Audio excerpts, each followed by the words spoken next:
السلام علیکم پیارے دوستوں، کیا حال ہے؟ اچھا، آج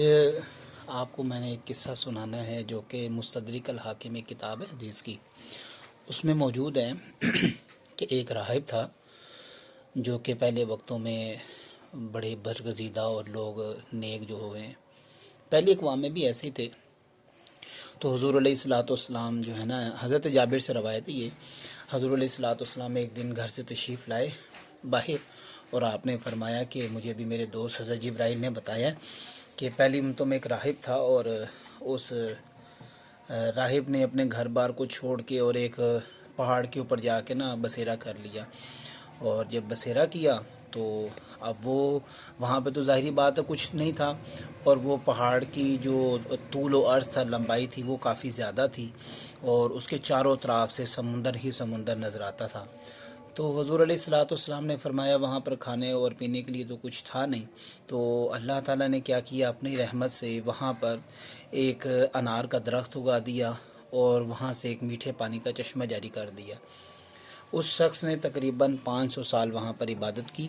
اور 500 سال عبادت کرنے کے بعد جب اس کا موت کا وقت قریب آیا تو اس نے درخواست کی اللہ تعالیٰ سے کہ مجھے جو ہے نا آپ اس حالت میں موت دیجیے گا کہ میں سجدے کی حالت میں ہوں، اور قیامت تک مجھے میرے جسم کو رکھیے گا تاکہ وہ لوگوں کے لیے نشانی بن سکے۔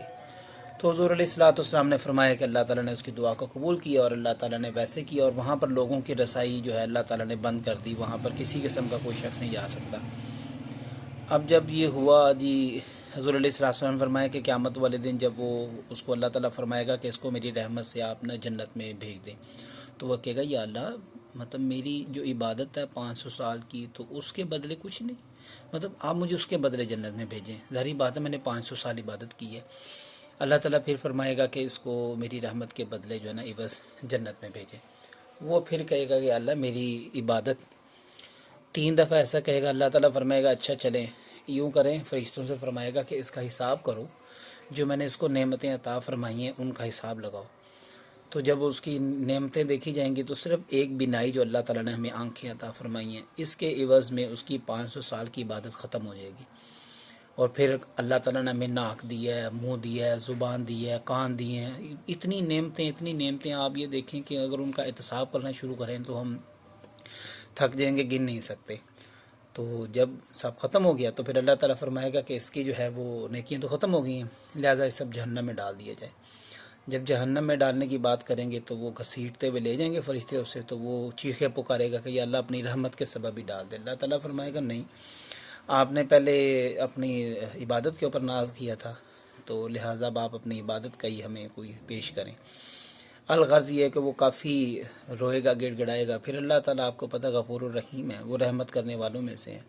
تو اللہ تعالیٰ اسے معاف فرمائیں گے اور اسے جنت میں بھیج دیں گے۔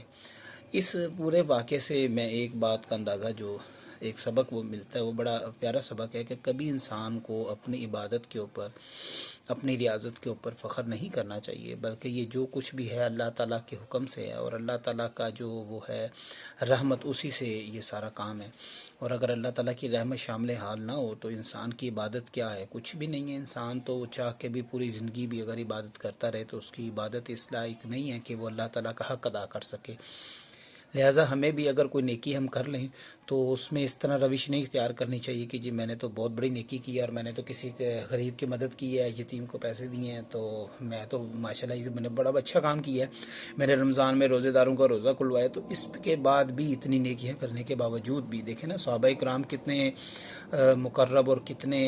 اچھے لوگ تھے، ان کے باوجود ان کی اگر آپ تاریخ اٹھا کے دیکھیں تو سب صحابہ کرام جید عشرہ مبشرہ، جن کو حضور نے خود دنیا میں جنتی ہونے کی بشارت دی ہے، وہ بھی اس دنیا میں چیخو پکار کرتے ہوئے روتے ہوئے گئے کہ اللہ تعالیٰ ہمیں برابر ہی چھوڑ دے،